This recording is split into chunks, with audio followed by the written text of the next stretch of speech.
నమస్తే, welcome to lunch hour debate. నేను సుమ. భయపెడుతున్న డయాబెటీస్ టైప్ 5. డయాబెటీస్ టైప్లలో ఇది ఎంత డేంజర్?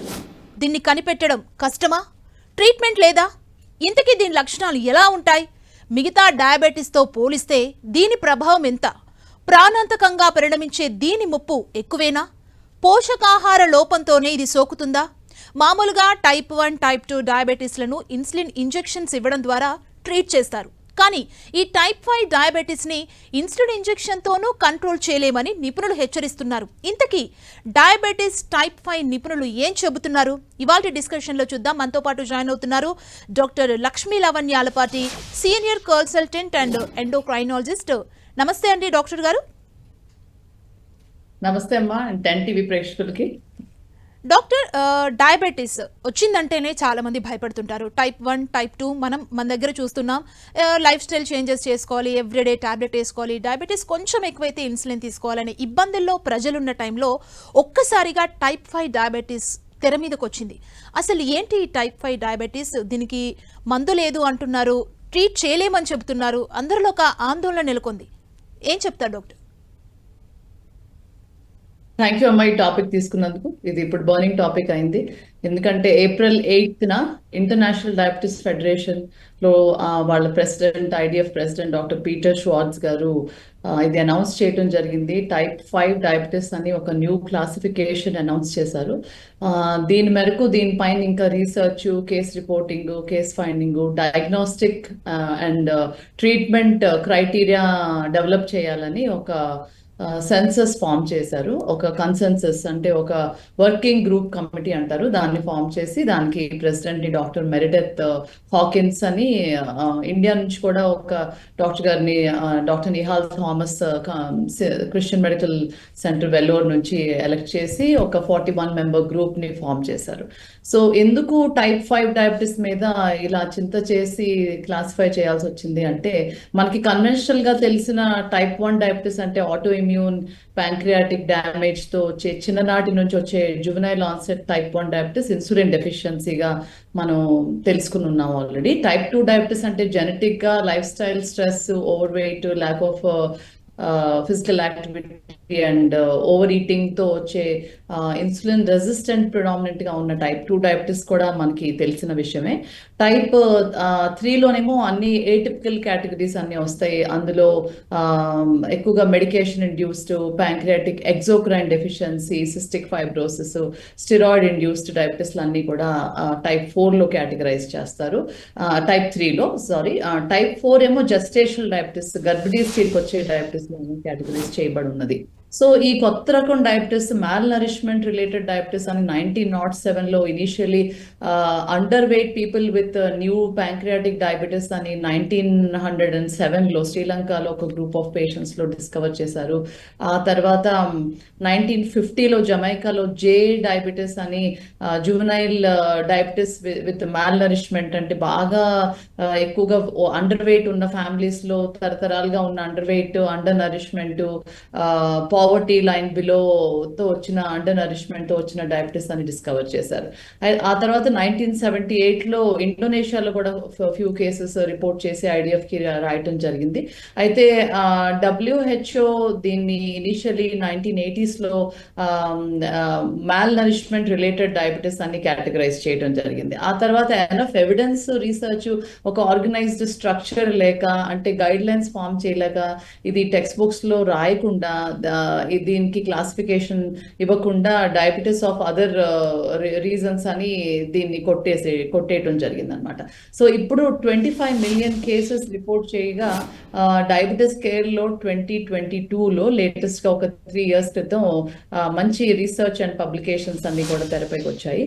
సో దీంతో ఏం తెలియదంటే బాగా low weight, underweight individuals, BMI less than 19 with a background of malnourishment అంటే సరైన నరిష్మెంట్ లేక, సపోజ్ పావర్టీ ఎక్కువగా ఉన్న కంట్రీస్, ఎక్కడైతే ఆహారం సరిపోని కంట్రీస్ లో, కొన్ని వనరబుల్ పాపులేషన్ లో వాళ్ళకి సరిపడా ఆహారం చెందని పాపులేషన్ లో ఇన్యూట్రోగా అంటే గర్భిణీ స్త్రీలు వాళ్ళకి సరిగ్గా న్యూట్రిషన్ అందక వాళ్ళకి ఉన్న శిశువు గర్భంలోనే చాలా మాల్నరిష్మెంట్ కి గురైన ఫ్యామిలీస్, అటువంటి పిల్లలు బర్త్ తర్వాత అదే మాల్నరిష్మెంట్ కంటిన్యూడ్ గా ఉన్నప్పుడు కంటిన్యూ అవుతూ ఉండగా వాళ్ళు కొంచెం వయసులో పెద్దవాళ్ళు అయ్యి యుక్త వయసుకు వచ్చేపాటికి less than 30 or less than 20 ఎక్కువగా చూడటం జరిగింది. less than 30 ఇండివిజువల్స్ లో చాలా లో BMI లో ఇది డిస్కవర్ చేశారు. సో దీని ప్రత్యేక ఫీచర్స్ ఇప్పటి వరకు కనిపెట్టినవి ఎలా అంటే, వీళ్ళు చాలా అండర్ నరిష్డ్ మదర్ కి పుట్టిన పిల్లలు plus continued undernourishment as they are growing, వాళ్ళు ఎదుగుతూ వయసులో కూడా అండర్ నరిష్మెంట్ కంటిన్యూ అవుతూ ఉండగా సర్ప్రైజింగ్ గా వాళ్ళు బాగా సిక్ అయినప్పుడు చూస్తే చాలా కేసెస్ మిస్ అవటం జరిగింది. కొందరు డాక్టర్స్ మలేరియా, టీబీ, డెంగ్యూ ఇలాంటి టెస్టులలో లక్కీగా షుగర్ టెస్ట్ కూడా చేసో, లేదంటే యూరిన్ శాంపుల్లో షుగర్ పాజిటివ్ వచ్చి అప్పుడు బ్లడ్ షుగర్ టెస్ట్ చేసో వాళ్ళకి డయాబెటిస్ డిస్కవర్ చేసి, అరే ఇంత ఎక్కువగా షుగర్ ఉందేంటి, fasting sugar more than 200, HbA1c more than 11 ఉండి వాళ్ళకి యూరిన్ లో కీటోన్స్ లేకుండా యూరిన్ నిండా షుగర్ కూడా ఉండి, అట్లాంటి పరిస్థితుల్లో వాళ్ళకి టెస్ట్ చేయగా టైప్ 1 డయాబెటిస్ అనుకుని మిస్డయాగ్నోస్ చేసి టైప్ 1 డయాబెటిస్ గా ట్రీట్మెంట్ చెందుతూ ఉన్న పేషెంట్స్ వీళ్ళంతా కూడా. అయితే ఇట్లాంటి యుక్త వయసులో ఉన్న యూత్, యంగ్ అడల్ట్స్ అనుకోవచ్చు ఆర్ టీనేజర్స్ అనుకోవచ్చు, వీళ్ళందరినీ టైప్ 1 డయాబెటీస్ గా కేటగరైజ్ చేసి ట్రీట్మెంట్ కొనసాగిస్తూ ఉన్న గ్రూప్ ని ఈ డాక్టర్స్ ప్రత్యేకంగా రిపోర్ట్ చేయడం జరిగింది. ఎందుకు అంటే ఈ పేషెంట్స్ లో ప్రత్యేకంగా టైప్ 1 డయాబెటీస్ ఉన్న కొన్ని కేటగిరీస్ వీళ్ళలో లేవు. అంటే గ్యాడ్ యాంటీబాడీస్, ఇన్సులిన్ యాంటీబాడీస్ ప్రత్యేకంగా హై అండ్ పాజిటివ్ ఉంటాయి టైప్ 1 డయాబెటీస్ లో, ఆటో ఇమ్యూన్ డయాబెటీస్ కాబట్టి. కానీ ఈ పర్టికులర్ డయాబెటీస్ లో టైప్ 1 డయాబెటీస్ ఉన్న ప్రత్యేక లక్షణాలు అంటే గ్యాడ్ యాంటీబాడీస్, తర్వాత ఇన్సులిన్ యాంటీబాడీస్ లేకపోవటము, ఇంకోటి యూరిన్ లో కీటోన్స్ లేకపోవటము, బ్లడ్ లో కీటోన్స్ లేకపోవటము, వీళ్ళ షుగర్ ఎంత హై ఉన్నప్పటికీ కూడా, ఎంత క్రిటికల్ స్టేజ్ లో ఉన్నప్పటికీ కూడా, వీళ్ళు ఐసీయూలో అడ్మిట్ అయి ఉండి ఇనీషియల్ ప్రెజెంటేషన్ లో కూడా డయాబెటిక్ కీటో యాసిడోసిస్ లేకపోవటము, యూరిన్ లో కీటోన్స్ లేకపోవడంతో వీళ్ళని స్పెషల్ గా కేసు రిపోర్ట్స్ పంపించడం జరిగింది. సో IDF కి, అమెరికన్ డయాబెటిస్ అసోసియేషన్ కి వచ్చిన లేఖలు ఆ పేషెంట్ కేస్ ఫైండింగ్ లో వీళ్ళందరినీ ఒక గ్రూప్ కి కేటాయించి ఒక 25 మిలియన్ గ్రూప్ తయారైంది వాళ్ళ రోజున. సో ఎంతమందికి అయితే ట్యూబర్క్లోసిస్ ఉందో వాళ్ళ రోజున అంతమందికి ఈ మాల్నరిష్మెంట్ రిలేటెడ్ డయాబెటిస్ ఆర్ కొత్తగా పేరు నిర్ధారించిన టైప్ 5 డయాబెటిస్ మొన్న April 8th అనౌన్స్ చేసిన పేరుగా ప్రఖ్యాత పొందిందనమాట. డాక్టర్, ఏ డిసీజ్ అయినా కావచ్చు, ఒక డిసీజ్ అటాక్ అవుతుందంటే బాడీకి కొన్ని సిమ్టమ్స్ని తెలియజేస్తుంది. టైప్ 1, టైప్ 2లో కొంత అవగాహన ఉంది ప్రజలకి. టైప్ 5 డయాబెటిక్లో సిమ్టమ్ని గుర్తించడం ఎలా, ఏదైనా మీరు చెప్పగలుగుతారంటే అవేర్నెస్ కల్పించగలుగుతారా? ఎస్, చాలా మంచి క్వశ్చన్ అమ్మా. ఇది చాలా ప్రాక్టికల్ క్వశ్చన్. ఎందుకంటే జనరల్ గా కిడ్స్ ఆ వయసులో సిక్ అయినప్పుడు బాగా డీహైడ్రేట్ అయిపోతారు, వెయిట్ లాస్ ఉంటుంది, కడుపు నొప్పి ఉండొచ్చు, కొత్తగా ఫీవర్ రావచ్చు, బెలనైటిస్ అంటే పీనస్ మీద ఉన్న స్కిన్ కి ఇన్ఫెక్షన్ రావచ్చు, లేడీస్ కూడా జెనటల్ ఇన్ఫెక్షన్స్ రావచ్చు. సో వాళ్ళకి ఫీవర్, ఇండైజెషన్ అంటే కడుపు నొప్పి, అరుగుదల లోపించడము, వాంతులు, విరోచనాలు, బాగా క్షీణించిపోవటము, ఇలాంటి లక్షణాలు ఉండి వాళ్ళని డాక్టర్ దగ్గర తీసుకెళ్తారు. సో జనరల్ గా వాళ్ళకి fever, urine test, blood test చేస్తారు. సామాన్యంగా డాక్టర్స్ బ్లడ్ షుగర్ టెస్ట్ చేయడం మిస్ అవుతారు. యూరిన్ టెస్ట్ లో కూడా యూరిన్ ఇన్ఫెక్షన్ కి చూడాలనుకున్న టెస్ట్ లో అనుకోకుండా యూరిన్ షుగర్ పాజిటివ్ వచ్చి అప్పుడు బ్లడ్ షుగర్ యాడ్ చేస్తారు. సో బ్లడ్ షుగర్ యాడ్ చేసినప్పుడు పాజిటివ్ ఉండి బాగా హై షుగర్స్ ఉన్నప్పుడు డిటర్మిన్డ్ గా టైప్ 1 డయాబెటీస్ అని మిస్డయాగ్నోస్ అవుతూ ఉంటాయి ఇట్లాంటి కేసెస్. సో ఇటువంటి పేషెంట్స్ లో గ్యాడ్ యాంటీబాడీస్ టెస్ట్ చేయించుకోవడం ముఖ్యం అవుతుంది. గ్యాడ్ యాంటీబాడీస్, ఇన్సులిన్ యాంటీబాడీస్ ఏమో కొంచెం బాగా ఖరీదైన టెస్ట్లు, అందరికీ అందుబాటులో ఉండవు. సో ఈ కేసెస్ జనరల్ గా మనం చూసేవన్నీ కూడా రూరల్ ప్రాంతాల్లో చూసాం. మేము కూడా ఈ మధ్యన 1-2 కేసెస్ రూరల్ నుంచి వచ్చిన కేసెస్ లో చూసాము. వాళ్ళల్లో యూరిన్ లో షుగర్ ఉంది కానీ బ్లడ్ లో షుగర్ లేదు. ఎందుకంటే ఈ పేషెంట్స్ చాలా మాల్నరిష్మెంట్ లో వచ్చే షుగర్ కాబట్టి వాళ్ళకి మాల్నరిష్మెంట్ కవర్ అవుతూ ఉండగా మెల్లిగా ఈ డయాబెటీస్ బయటపడుతుంది. ఎందుకంటే వాళ్ళకి జీన్స్ ఎలా ఉత్పత్తి అవుతాయంటే వాళ్ళ మదర్ నుంచి కూడా మాల్నరిష్మెంట్, అండర్ నరిష్మెంట్, అసలు ఆహారం సరిగ్గా లేకపోవడం అనేది వాళ్ళకి బై బర్త్ అలవాటు అయిపోయి ఉన్న ఒక ప్రక్రియ. సో వాళ్ళ DNA typing, genetic molecular background, pancreatic structure ఎలా ఉంటుందంటే ఇన్సులిన్ డెఫిషియన్సీ వాళ్ళు అలవాటు పడిపోయి ఉంటారు. సో ఎందుకంటే ఫుడ్ ఇంటేక్ చాలా తక్కువగా ఉండటం వలన వాళ్ళ ప్యాంక్రియాస్ చాలా తక్కువ ఇన్సులిన్ ఉత్పత్తి చేయడానికి అలవాటు పడి ఉంటుంది. సో వీళ్ళు కొంచెం యుక్త వయసుకు వచ్చేపాటికి కొంచెం ఆహారం ఎక్కువ తీసుకోగా చాలా కొంచెం ఆహార పరిమితాలని దాటినప్పటికీ వాళ్ళలో ఇన్సులిన్ ఉత్పత్తి సరిపడా రిలీజ్ కాక ఇన్సులిన్ డెఫిషియన్సీ తెరపైకి వస్తుంది. సో అటువంటి టైంలో డయాబెటీస్ డయాగ్నోస్ అవుతుంది. వీళ్ళకి ఇనిషియల్ ట్రీట్మెంట్ ఇన్సులిన్తోనే ఇవ్వబడాలి. అయితే ఇన్సులిన్ డోసెస్ కూడా ఎక్కువే అవసరమైంది ఈ పేషెంట్స్ లో. ఇప్పుడు వీళ్ళ లేటెస్ట్ గా చేసిన 2022 డయాబెటీస్ కేర్ లో ఏదైతే పబ్లికేషన్ రిలీజ్ అయి ఉందో వాటిలో ఏం తెలిసిందంటే వీళ్ళ HbA1c జనరల్ గా హై ఉంటుంది, ఫాస్టింగ్ షుగర్ చాలా హై ఉంటుంది, ఇన్సులిన్ రిక్వైర్మెంట్ కూడా 2 units per KG body weight ఉంటుంది. అంటే 20 కేజీలు ఉన్న వెయిట్ పర్సన్ కి 40 యూనిట్స్ ఇన్సులిన్ అవసరం అవుతుంది. సో ఇనిషియల్ ట్రీట్మెంట్ ఇన్సులిన్ తో ఇచ్చినప్పటికీ చాలా ఇన్సులిన్ సెన్సిటివిటీ ఎక్కువ ఉండటంతో అర్జెంట్ గా వాళ్ళ షుగర్ లో అయిపోయే అవకాశం కూడా ఉంటుంది.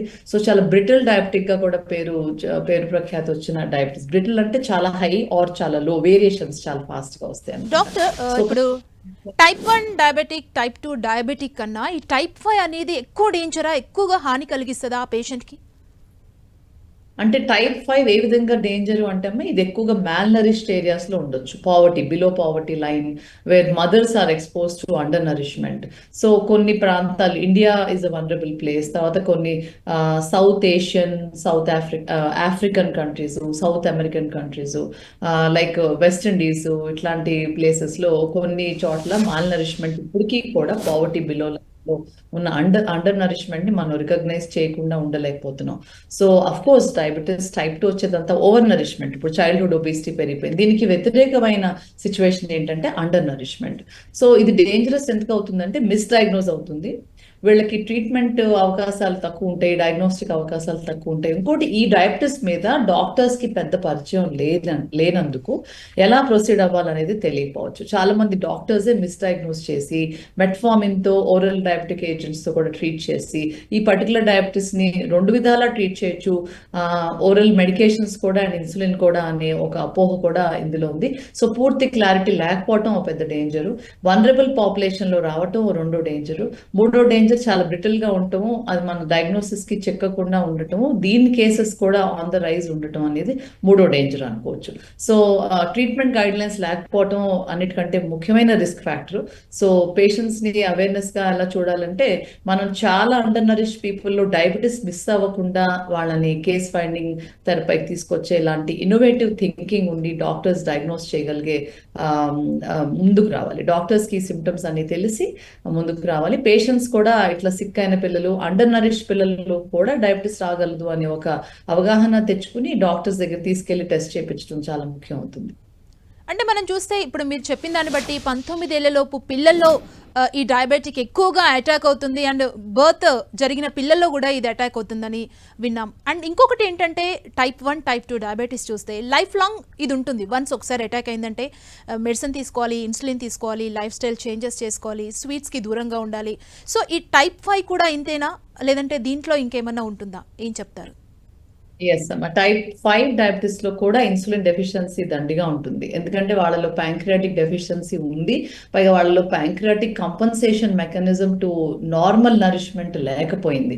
అంటే వాళ్ళ ప్యాంక్రియాటిక్ రీస్ట్రక్చర్, రీప్రోగ్రామింగ్ జరగదు. వాళ్ళు ఎప్పుడైతే అండర్ నరిష్మెంట్ నుంచి నార్మల్ నరిష్మెంట్కి వస్తారో రీస్ట్రక్చరింగ్ లోపాలు ఉండబట్టి, beta cell deficiency, alpha cell deficiency ఉండబట్టి ఆ డిస్రెగ్యులేటెడ్ ప్యాంక్రియాటిక్ మెకానిజమ్స్, అంటే ప్యాంక్రియాస్ అడాప్ట్ అవ్వలేని పక్షంలో ప్యాంక్రియాటిక్ డెఫిషియన్సీ గట్టిగా ఉండటం వలన వీళ్ళు ఇన్సులిన్ డిపెండెంట్ అవుతారు. సో వీళ్ళకి కూడా ఇన్సులిన్ తీసుకోవాల్సి ఉంటుంది.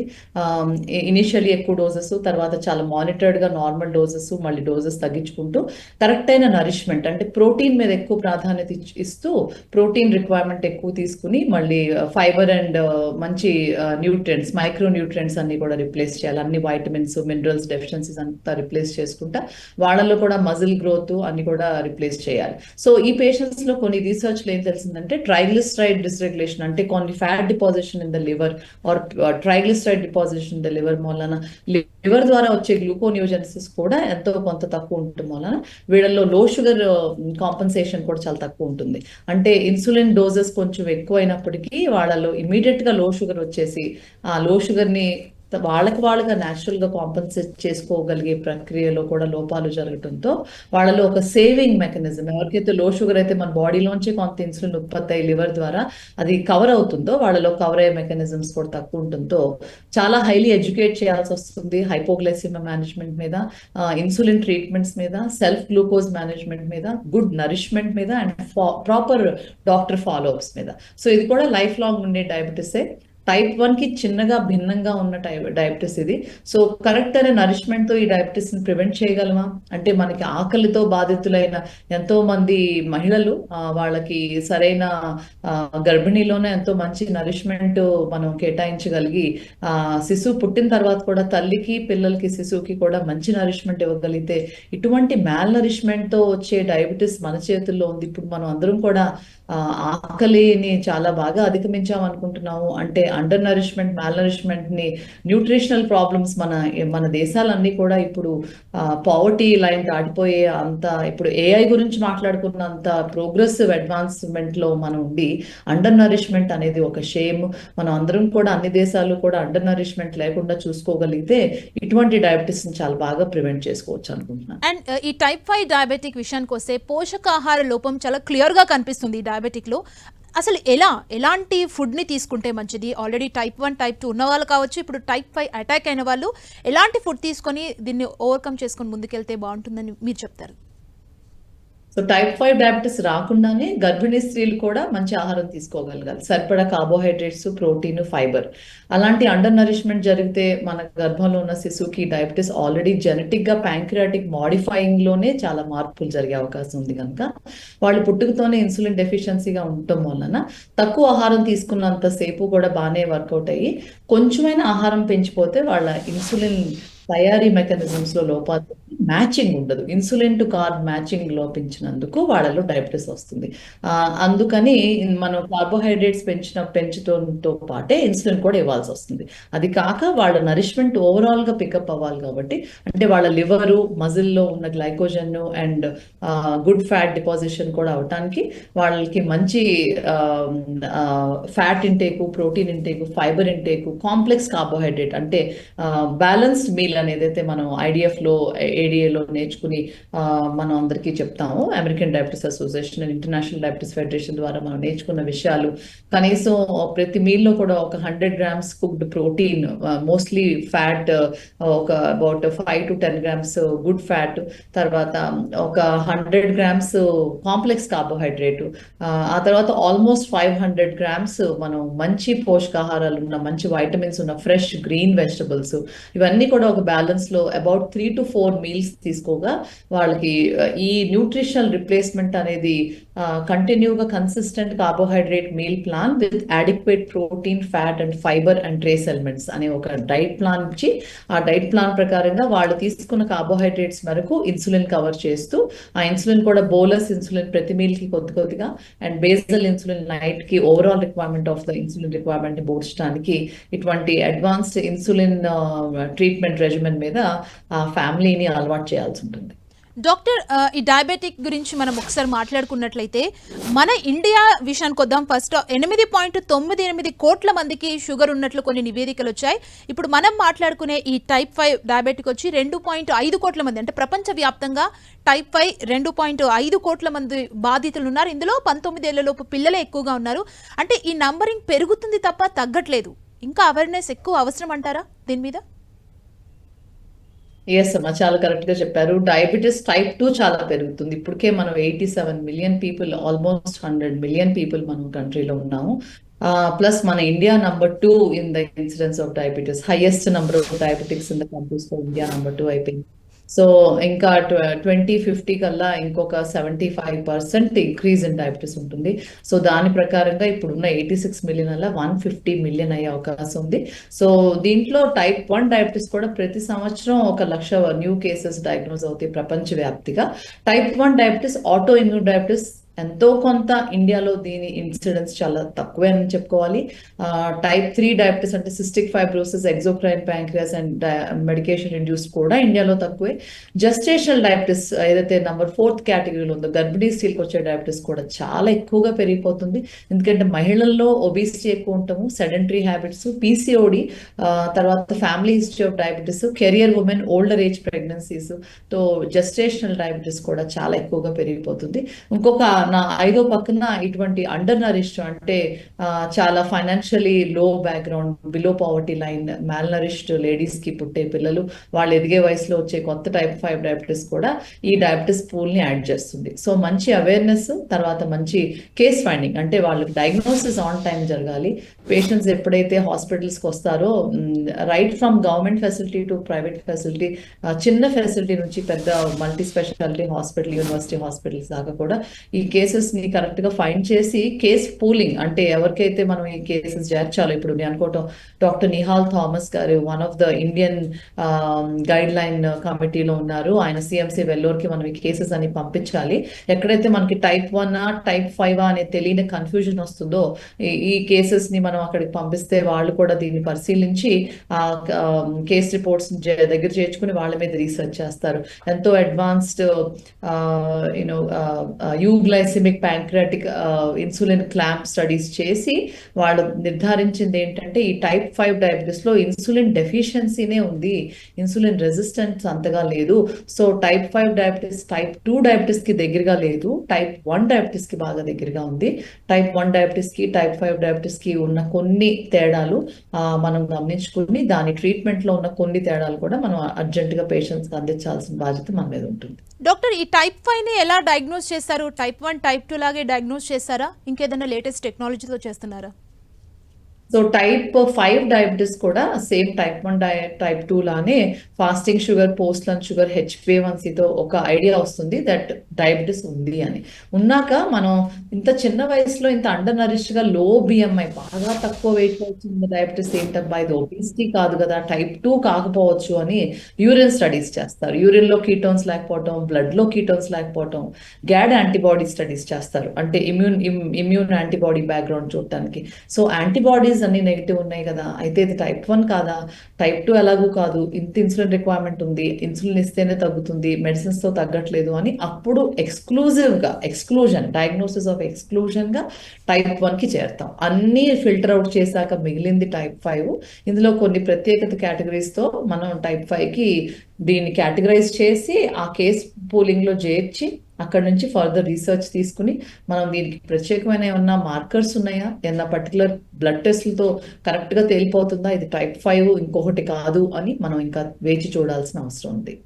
అండ్ ఇప్పుడు జనరేషన్ మారిపోయింది, ప్రతి ఒక్కరు కూడా బిజీ లైఫ్ స్టైల్లోకి వెళ్ళిపోయారు, బయట ఫుడ్ని ఎక్కువగా తినేస్తున్నారు, ఎక్కువగా స్ట్రెస్ తీసుకుంటున్నారు, స్లీప్ కూడా వారికి సరిగ్గా ఉండట్లేదు, సిచ్యువేషన్స్ అలా ఉన్నాయి ప్రజెంట్.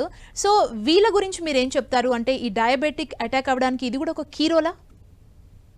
ఎస్ అమ్మా, నీ క్వశ్చన్ లోనే అన్ని ఆన్సర్స్ ఉన్నాయి. ఎంతో చక్కగా ఫ్రేమ్ చేసిన మీ క్వశ్చన్ లో జాగ్రత్తగా ఆలకిస్తే first thing lack of sleep. ఎందుకంటే చాలా మంది మన డయానల్ రిథమ్ ని మనం యాక్సెప్ట్ చేయట్లా, మన ఎగ్జిస్టెన్స్ ని మనం ఫ్లోతో వెళ్ళట్లా. We're not going with the flow of our existence. మన ఎగ్జిస్టెన్స్ ని మనం రెసిస్ట్ చేస్తున్నాం. అంటే మనకి తొందరగా పొద్దుగూకపోతుంది. ఇప్పుడు 6-7 అంటే చాలా షార్ట్ డే అవుతుంది. సో 7 కి సన్సెట్ అయినాక మన సన్సెట్ అరౌండ్ 12కి 1కి అవుతుంది. సో ఎందుకనంటే జాబ్స్ నుంచి ఇంటికి వచ్చి ఇంట్లో మళ్ళీ వంట వార్పు అన్ని చేసుకుని ఇంట్లో ఫ్యామిలీ టైము ఇంకా మన్నాటికి కావాల్సినవి రెడీ చేసుకుని ఆ రోజు అర్జెంట్ గా ఫిలప్ చేయాల్సిన కొన్ని అర్జెంట్ పనులన్నీ కేటాయించుకుని ఆ స్క్రీన్ ని వదలలేకపోతున్నాం. అన్ని పనులు ఫోన్ల ద్వారా, కంప్యూటర్ల ద్వారా ఉండటంతో ఆ మెంటల్ టైర్డ్నెస్ అనేది అసలు మనకి రెస్ట్ ఉండట్లేదు. సో సరైన నిద్ర ఫస్ట్ లోపిస్తున్నాం. నిద్ర లోపంతో నెక్స్ట్ డే మార్నింగ్ మళ్ళీ ఎక్సర్సైజ్ లో కూడా లోపాలు వస్తున్నాయి, జడ్జ్మెంట్ విషయాల్లో లోపం వస్తుంది. ఎస్కేప్ మెకానిజం అనే ఒక స్ట్రెస్ ఇండ్యూస్డ్ ఎస్కేప్ మెకానిజం ఏర్పాటు చేసుకుంటాం. అంటే ఒక bad habit, bad judgment, bad self control. దీంతో మనం పికప్ చేసుకున్న ఆహారాలు, మనం తీసుకున్న coffee, tea, gutka, alcohol, smoke, extra carbohydrate, extra fat items, time కుదరక, టైం తోచక, కొంత హ్యాబిట్, కొంత టైం లేక బయట దొరికే ఫుడ్ ఐటమ్స్ ఎక్కువగా తీసుకోవటం, ఫాస్ట్ ఫుడ్స్ అర్లీగా పని అయిపోవాలని చెప్పి immediate snack items, processed foods త్వరగా కుక్ అయిపోవాలి ఫ్రోజన్ ఐటమ్స్ రీహీట్ చేసుకోవటము, అలాంటివన్నిటితో food intake, rest, exercise, routine, habit formation, rescue mechanisms, escape mechanisms కి మనం గురవుతున్నాం. సో దీనివల్ల మన day to day lifestyle వలన మనం ఎక్కువ ఆహారం తీసుకోవటం, ఎక్కువ స్ట్రెస్ తీసుకోవటం, తక్కువ ఎక్సర్సైజ్, సెడెంటరీ హ్యాబిట్స్ లో తక్కువ నిద్రతో మనం ఒక స్ట్రెస్ మెకానిజం, ఒక ఇన్ఫ్లమేషన్ ని క్రియేట్ చేస్తున్నాం.